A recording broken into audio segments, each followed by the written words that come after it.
I'm Michael Sean Harris, and you're listening to Mike's Moment of, a weekly podcast in which I, along with my guests, share our various interests in moments of inspiration, truth, life, technology, culture, and more. I hope you're entertained and informed, and that you feel inspired to join me again and again in my moments of.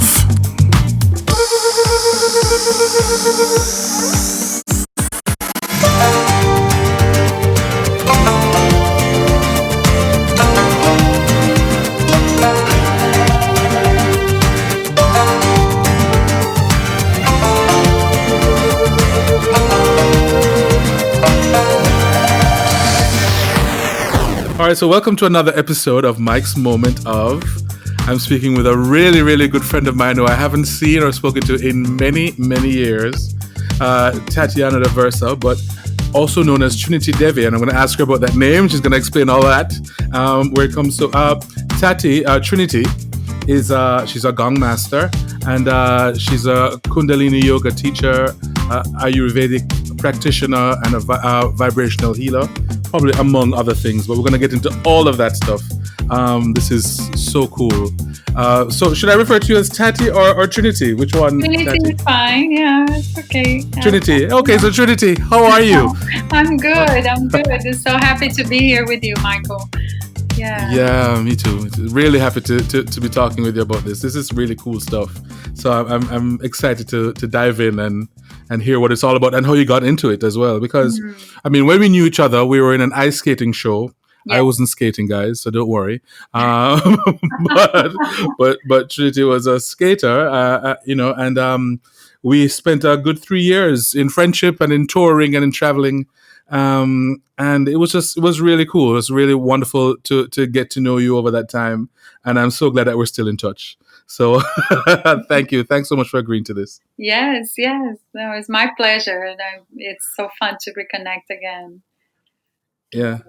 So how did you transition now from skating into holistic healing and mindfulness and all that stuff? How did that happen? Yes, it's interesting because I think that was always a part of me. It was just not a part of me that took precedence in my life, and not a part of me that was really that I shared much, with others. It was more of a personal thing. But I've always, in regards to health, I've always been really connected to things that were more natural and holistic from a very young age, really. And in regards to sound, I've always been connected to sound, initially from, in a form of course, dance, but that was really an important part for me, because it was how I could really connect, through the movement and through my body and through music, really connect to something beyond my body and beyond this realm, let's say. So that was always really a part of me, just not a part of me that I pursued in a public way.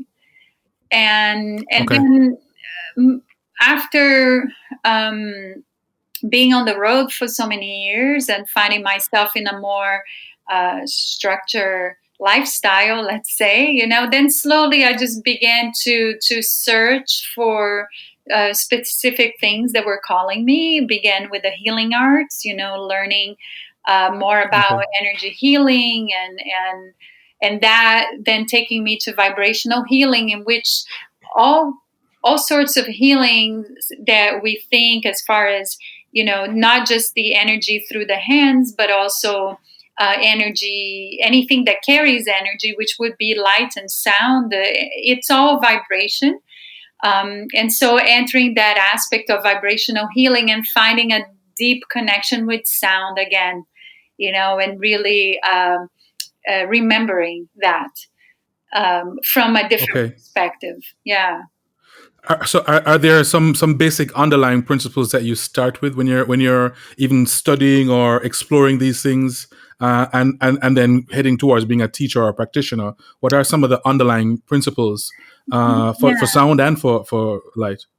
Yes. So there, of course, there are many different paths, in this pursuit, let's say. But I think the most basic principle of all this is the understanding that everything is vibration, everything is energy.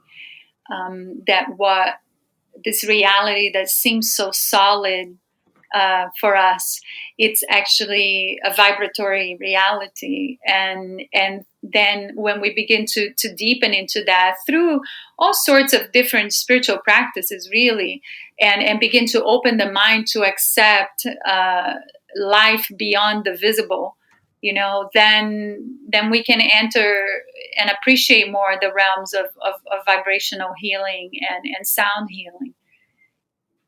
Okay, because I mean, even with my I guess spirituality, my spiritual practice, my religion, there's that big concept. I mean, of course, that we're all one. That we're all Yeah. connected, but also that everything, including everything that we see, everything that's visible, started in the invisible. Yeah. So it started from a vibrational point, from a spiritual point, and then the manifestation is what you can see.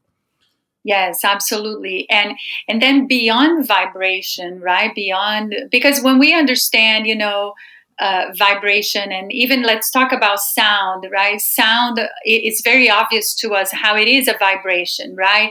If you're singing, it's in your vocal cords, there's a vibration that's creating Right. the sound. But everything is a vibratory frequency.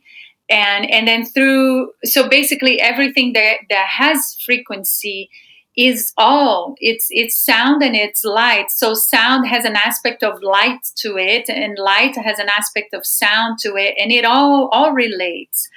But another deep principle that is also an underlying very basic principle of working with this, it's understanding even beyond the vibratory field. So when you are saying, yes, in religion, most religions and most spiritual practices come from that principle that, yes, it begins with the subtle, with the invisible, and it manifests into the visible. But as we think about the invisible, I mean, obviously, sound is invisible, and yet is very material already. Yes, because our ears can pick up that. And there's different, there's already a sense of materiality. But the more and more subtle you go, there are layers and layers of more and more subtlety. And when you can follow that to its very origin, what we encounter is silence, it's emptiness, Uh-huh. it's the void, right? And so everything comes from the void and goes back to the void, which means, and this is where we find the unity, really, because we all come from that same source, and we all end in that same source. We all reunite to that same source. So the more and more you search to perceive the subtle, the closer you get to this understanding that there's really it all comes from zero. It all comes from nothingness, and it's so From miraculous and it's so beautiful. It leaves me in incredible awe to life itself.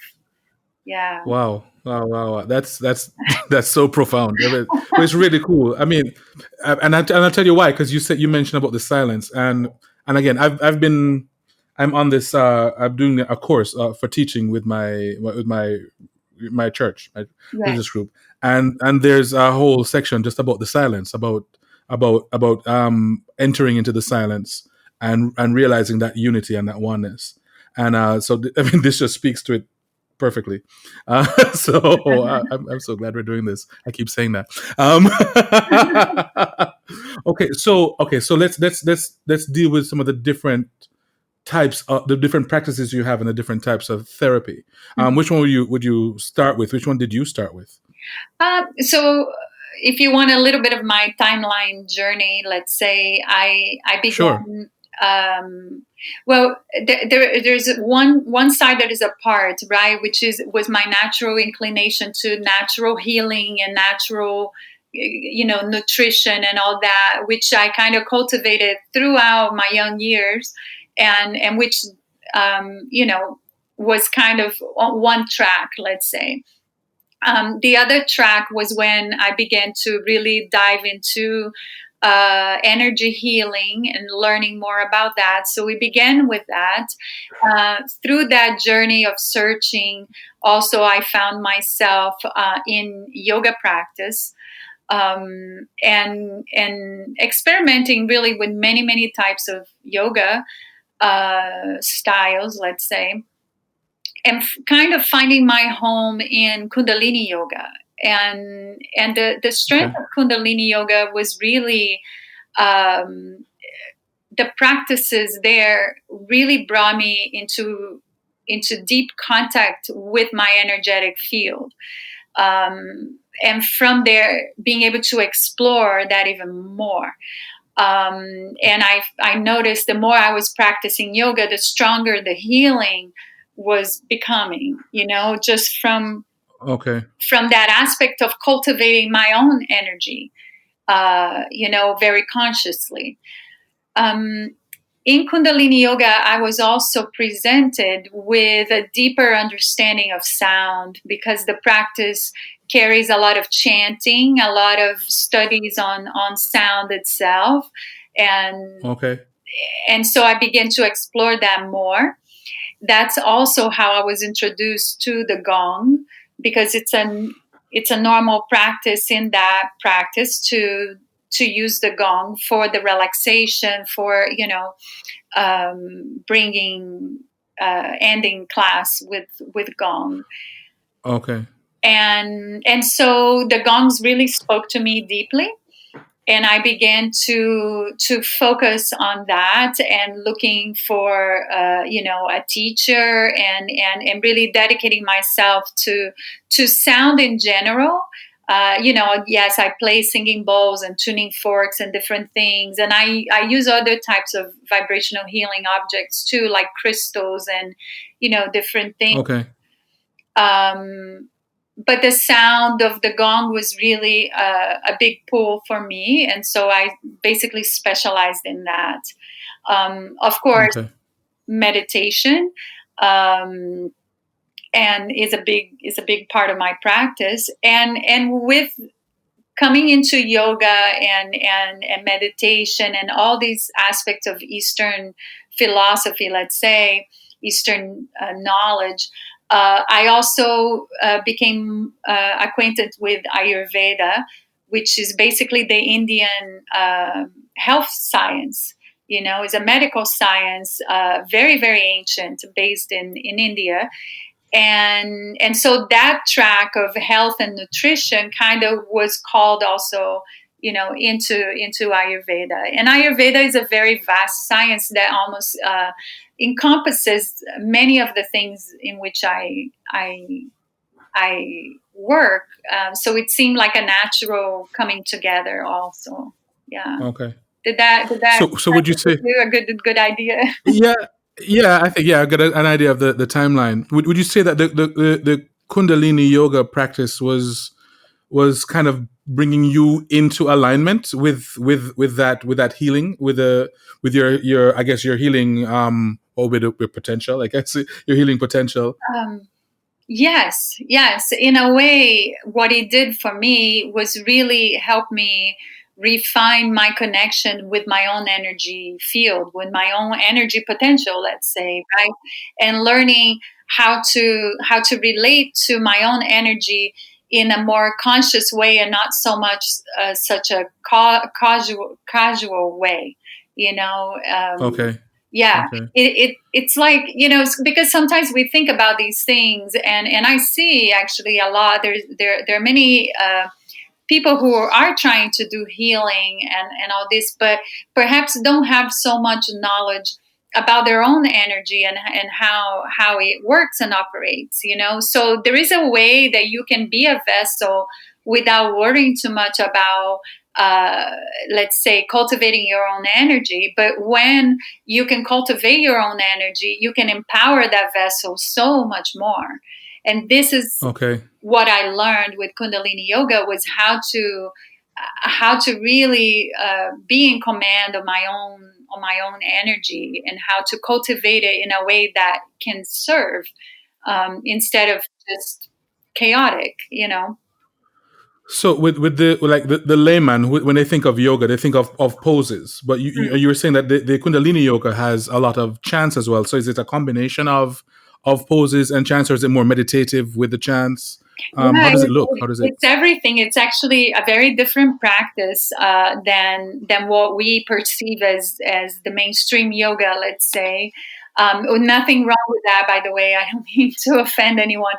I'm just saying to show the difference, But it's a practice where the postures are not held for periods of time, like maybe you would do in hatha yoga, and it's also not a flow just of poses.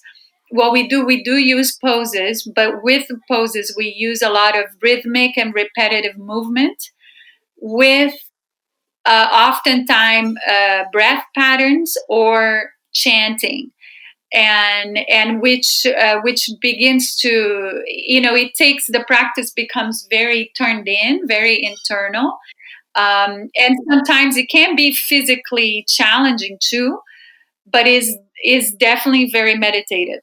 And it's just using really the whole vehicle of the body, with everything, including its energy field, and moving the flow of energy with breath, with chant, with movement, with, the repetition and the rhythm also creates a lot of the flow. Yes. Okay, and then with the gong therapy, going to that, how does a session or a practice of that look?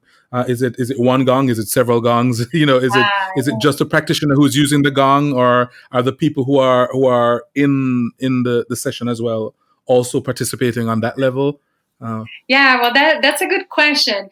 So there's many levels to which you can work with the gongs, no? And so a session, like a healing session, like someone who comes to me, let's say, because of course there's many different ways you can work without this, but someone who comes to me, I would work with them on, with some vibrational healing, meaning healing through the hands, and, different types of sound instruments.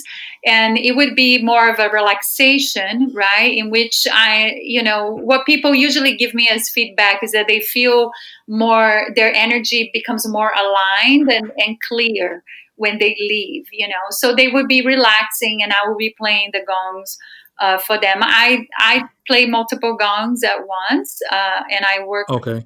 planetary gongs, which also bring a whole other layer of different frequencies and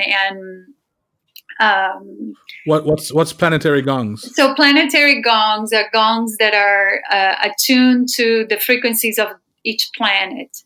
So there is Wow. yes, Okay. yes. And so then you can actually begin to work with these archetypal energies of the planets, to facilitate, certain Okay. qualities of healing. Okay. Here's a short sample of the planetary gongs being played from the overnight gong concert of February 10, 2018, found on the Trinity Devi YouTube page.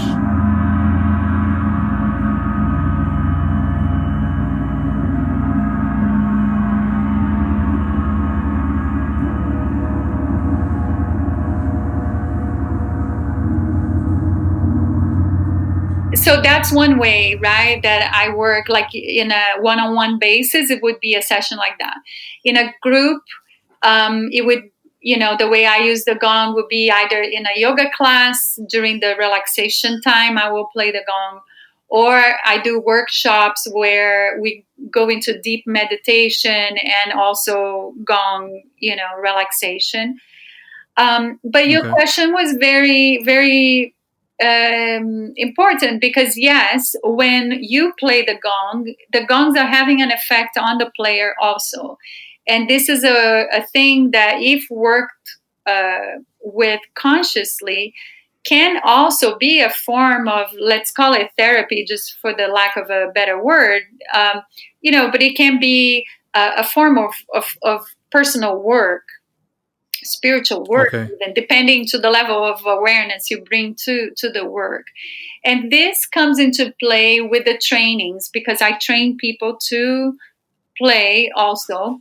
And so when they begin to apprentice with me, their work with their gongs becomes a very personal self work where the gongs Right. are playing and working for them, so Right. Right. yes, so it can be either, it can be just receiving or it can be Okay. playing also.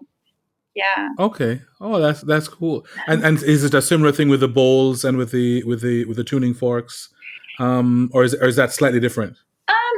It's similar in the sense, I mean, especially singing bowls, they have a similar quality in the sense that they bring you, when you hear these sounds, um, they're very resonant, natural sounds that if you really listen, you may almost be able to hear the sound Om coming from them.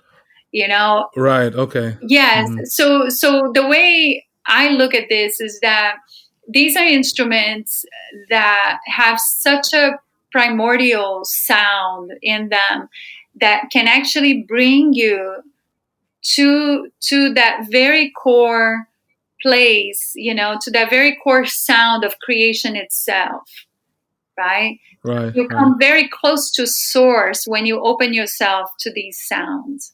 And that's why they're so Right. powerful. Now, of course, singing bowls are beautiful, and I work with them also. But the gongs have a quality to them that, first of all, they're powerful instruments, and their sound, the resonance that they create is really massive, and they Hmm. have this layering effect. It's almost like a fractal effect of the sound, dividing itself, or you can call it dividing or multiplying. I don't know what would be the, Right. you know, Right. but Uh-huh. multiplying itself into overtones and overtones and overtones, which is Right. this effect of really a fractal effect, which is also bringing us to the source of the core of the nature of the universe itself, because we live in a Right. fractal world. Yes. Absolutely. Yeah. Yeah, so the gongs So. have a power. They're, in my view, and of course it might be a biased view, but they are more powerful and have more penetrating power in regards to the mental field, because Okay. the mental field is really the part of ourselves that needs to open, that needs to let go, and Okay. and the gongs are very strong, and very capable of overtaking that field and opening it up. Okay. You had mentioned about the overtones and stuff. So it's I guess it's a similar effect to a group of monks doing the overtone singing. Going from the fundamental and getting all those different partials going in a nice big reverberant space. Hmm. Because it's also that, I feel like it's almost that same feeling. And you also mentioned Om, and I mean that sound is so common among different practices, even in the Christianity, where I mean, Amen is coming clearly Yeah, from from Om. it is. So people who are looking for healing, I mean, without giving secrets away, what are some of the situations and conditions that people have come to you with that they feel that they need to come and get this kind of a healing to move to a next step or to correct or Yeah, progress from? yeah. So it's interesting because it's of course this is not like a medical science where I can say, not that I think the medical science is, fully capable of that either, but it's not like I can say, that you come to me with a disease and I can cure the disease. It doesn't Right, work like right, that. But what the practice of vibrational healing really does, like I said, you come and you open yourself to a frequency, to a vibration that is bringing you back almost as close to source than anything external to you can go, right? Because ultimately healing happens through the self. And you're the only one who can really heal yourself. I don't even call myself a healer because I don't believe that anyone can heal us. There are right, situations that can facilitate your own healing mechanism to be engaged. But we are the ones doing the healing. And so right, when we talk about the sound bringing us to a point where it really brings you into that resonance with something so close to source, there is a relaxation, there is a letting go, there is a almost like a surrender to that, mhm, to that space. And in that space, much healing can happen, right? And in a more scientific way, you can even say, it's like you come from out of a fight or flight state into a more rest and restore state. Your parasympathetic nervous system takes over, and that is when healing right, happens. So it's more like that. It's facilitating an environment where the body feels finally at home and at ease and safe to do the repairing work that it needs. And that can be physical, emotional, spiritual. It works at all levels of your existence. So people come for different reasons. Some people may come with a mhm, specific complaint, other physical complaints. Other people may come because they need emotional relief and or right, energetic alignment. So it depends. Sometimes I find it really helps clear psychic and psychological debris, in a way. okay, hmm, And but it can also be very helpful in a physical way too. right, In that way, I would also work more specifically with the hands and with the other tools.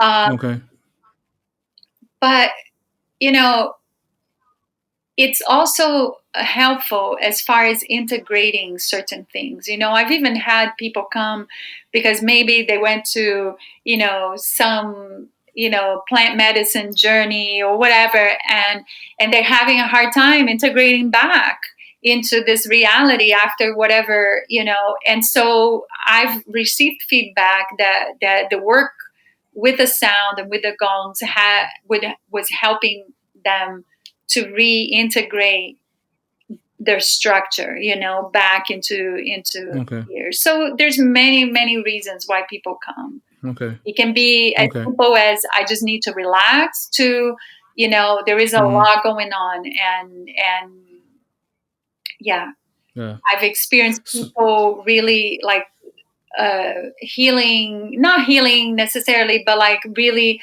experiencing and integrating even like uh, ancestral issues, or ancestral karma, or however you want to call that, hmm, and expressing that, right, they would get visions or whatever of old stuff that needed to be clear, that needed okay. to, yeah, Gotcha. Okay. So, because I hear you say a lot, it's about returning to source, and I guess in a sense, it could be remembering, who we are originally, this spiritual being, yeah, because we go through life sometimes, collecting all this baggage, yeah, either from other people or from our reactions to things, and we forget really that we, in our essence, we are spiritual beings, and so sometimes these practices can help us return to that state, that original state, and have that memory come back, and kind of give us a reset, even if it might be temporary, but for some people. But yeah, it's very important. Okay. All right, right. So we were talking about numerology, right? Yeah. So numerology, in a way, we can think of numerology also as a form of vibrational healing, in a way. I mean, not healing necessarily, but vibrational science, let's call it, right? Because Okay. it relates to the vibration that exists in numbers. Numbers are symbols, and all symbols carry vibration. We tend to think uh, about numbers and about even alphabet letters as just that they just represent this one idea, of Okay. quantity, or one idea of a sound. But they are frequency holders, because it's a symbolic language. And anything that is symbolic, any symbol carries frequency, carries vibration. Mm-hmm. So numbers, I work a little bit with two types of numerology. There's the tantric numerology, which is related to the Kundalini Yoga tradition and practice. And there is the tarot numerology, which then the numbers relate to the tarot archetypes and different symbologies there too. And Okay. it's numerology is also very vast, but the way I approach it is it's simple. And the idea with that is just to see, just like astrology, or just like any kind of symbolic language like that first there is the realization that you are not defined by the numbers in your birth date, or in your name, or anything like that. uh, in a system of archetypal energies, we all have all archetypes available to us, right? Right. Right. We may have natural tendencies to utilize a few archetypes more than the others. And that's what the numerologists show us, is what our tendencies are. That we may have a tendency to be more focused on this way of being, when really the Okay. reality is that everything is available to you, right? So it helps Right. us uncover that, and through that, then we can kind of learn how to see our blind spots and our shortcomings, and how to open up to engage more and more of the archetypes that are available to us. Okay. Yeah. So what are the sources, like what numbers do you use? I mean, you mentioned birth dates and your names, and are there other other aspects of your life or you that you reach for to get those numbers that you use in the reading? So the birth date, these are important numbers, because they show you kind of your original makeup and tendencies, and then you can use like the current year we're in, Okay. together with your birth date, and that kind of shows more or less the challenges, or life happenings that may be coming toward you. And again, it's nothing defined as, it's not divination in a sense. It's not that. It's just seeing the energies that are available to you to utilize that Okay. year. And name also carries some vibration, which the vibrations on the name are usually connected with your skill sets, with the your gifts, and the things that you bring Okay. to this world. Okay. Yeah. Yeah, the way you explained it for me, it sounds almost similar to those personality tests that they give you when you go to when you're at your job or somewhere, Mm. and they come up with these titles, these INFP or whatever, INFJ, and it's all these personality types. But when you look at them, you realize that well, there's aspects of me in all of these.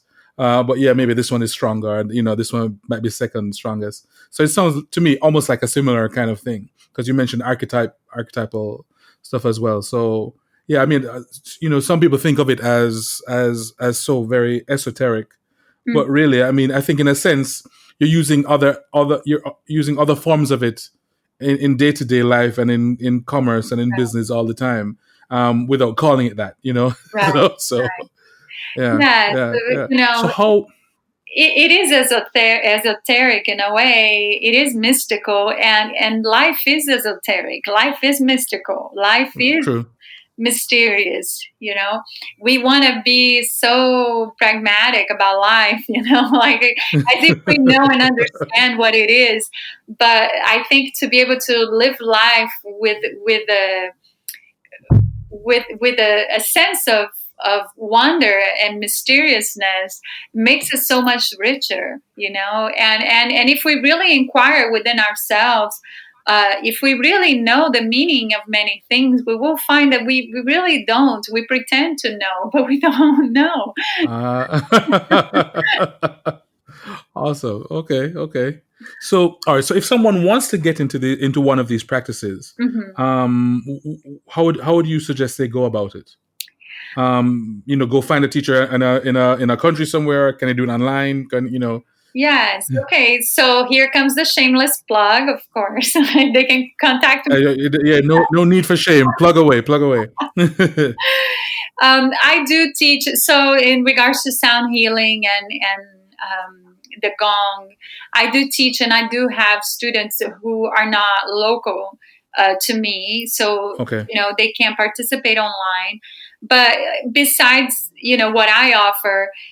Yes, you want to find teachers. You want to find somebody to guide you, and just in a way to you know to get yourself going. And what I find in this path of the mysterious, in this path of the spiritual practices, is that one thing will lead you to the next, and you will always find yourself where you need to be.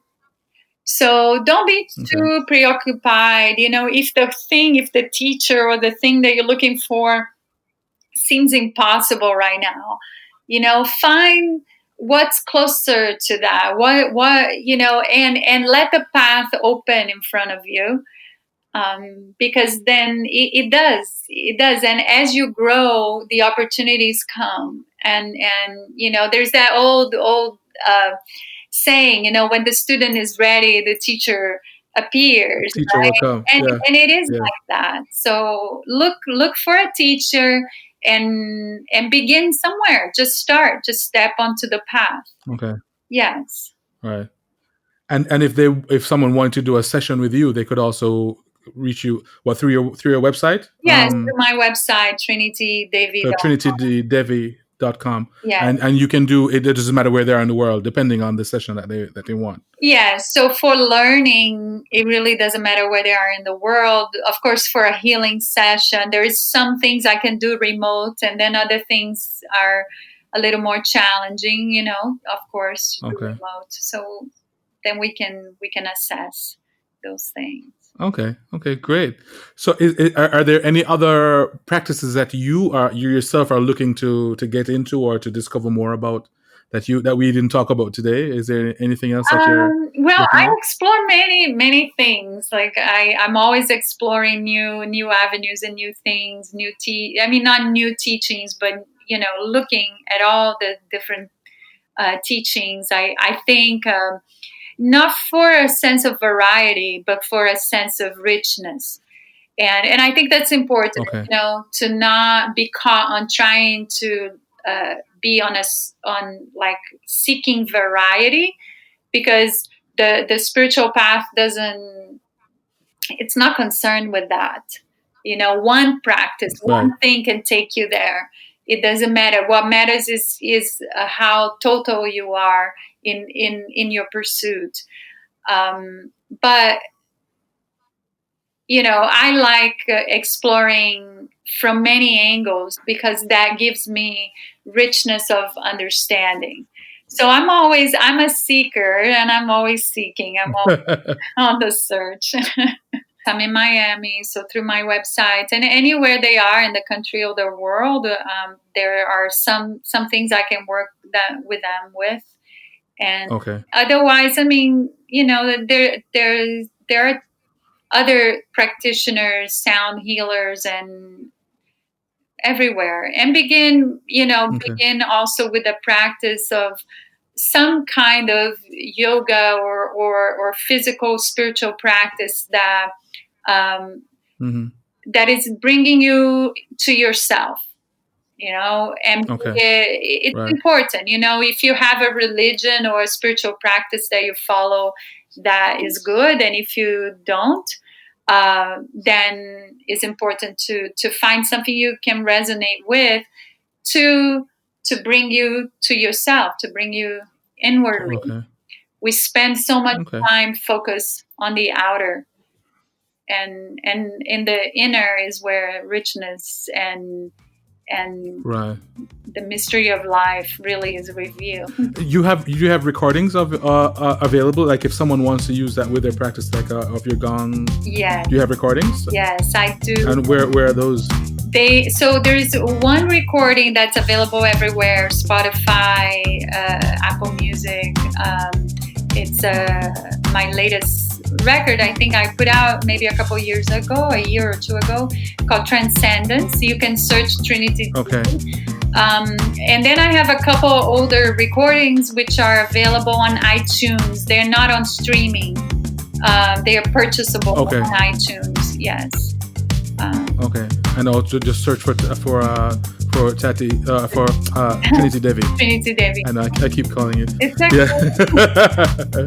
That's how you know me, so it's okay. Yeah. Yeah. Well, Trinity, I mean, this was awesome. I really thank you so much for doing this. This is really cool. I appreciate this, and I hope I'm hoping that the people who are listening will find something that resonates with them, and maybe something that they can try and discover for themselves, and maybe even get in touch with you. So thanks again. Thank you for this chat. It was a delight, and I'm so happy to connect again. And I hope this was helpful for many people.